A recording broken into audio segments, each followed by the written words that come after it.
everyone. So today we are going to do the another important board exam question from chapter 5 of civics, that is outcomes of democracy. And a question that generally comes a lot of times in the board exam is: democracy accommodates social diversity. Support the statement with examples, or it can also be asked in this manner: how is social diversity accommodated in democracy? Explain with examples. In both these types this question can be asked, but answer हमें एक ही चीज़ का देना है कि democracy हमारी social diversities को कैसे accommodate करती है। हम सिंपल जानते हैं कि इंडिया में बहुत ज़्यादा डाइवर्सिटी है। डाइवर्सिटी का मतलब क्या होता है? विभिन्नता।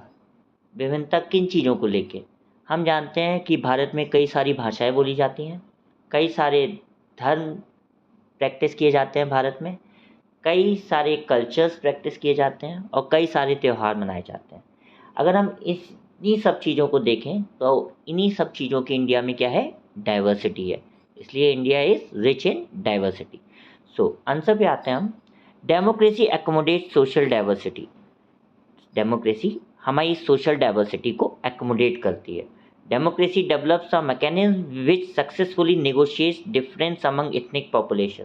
डेमोक्रेसी एक ऐसा रास्ता निकालती है जिससे कि हमारी जो अलग अलग इथनिक पॉपुलेशन है, जो अलग अलग क्षेत्र में पाई जाती है, अलग अलग रीजन्स में इंडिया में पाई जाती है, उसके बीच एक नेगोशिएशन कराए जिससे कि सब लोग मिलजुल के एक साथ रहें। फर्स्ट पॉइंट है, democracy develop a procedure to conduct their competition. हर एक डेमोक्रेटिक गवर्नमेंट एक प्रोसीजर कराती है जिससे कि कंपटीशन होता है। This reduces the possibility of these tensions becoming explosive और वायलेंट, जिससे कि इन ग्रुप्स में कोई भी टेंशंस नहीं होते हैं, कोई भी कॉन्फ्लिक्ट्स नहीं होते हैं। और प्रोसीजर क्या है to conduct their competition in democracy? It is election. हम जानते हैं कि इलेक्शंस में किसी भी रिलीजन का, किसी भी लैंग्वेज का, किसी भी कास्ट का कैंडिडेट खड़ा हो सकता है और इन्हीं तीनों कैटेगरीज के वोटर्स उन्हें वोट भी कर सकते हैं और फिर जिसके मैक्सिमम वोट होते हैं the person wins the election, right.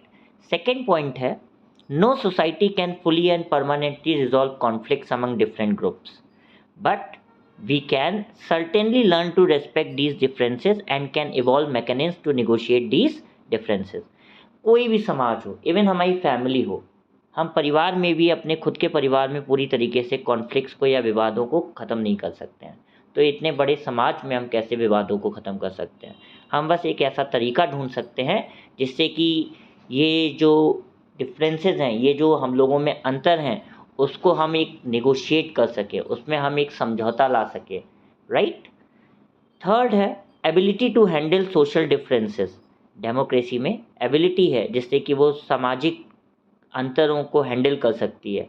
Divisions, समाज में जो डिवीजन्स हैं उन्हें हैंडल कर सकती है, एंड कॉन्फ्लिक्ट्स और जो विवाद हैं, ये तीन चीज़ें डेमोक्रेसी की प्लस पॉइंट हैं जो कि नॉन डेमोक्रेटिक रिजीम्स में नहीं होती हैं, right.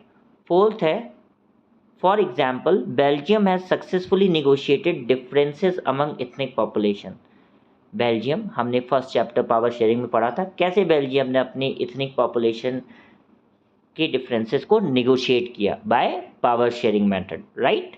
This reduces the possibility of tension, जिससे कि कोई टेंशंस या कॉन्फ्लिक्ट्स क्रिएट होने की पॉसिबिलिटी ख़त्म हो जाती है और एक देश में डाइवर्स लोग एक यूनाइटेड वे में एक साथ मिलजुल के रह सकते हैं।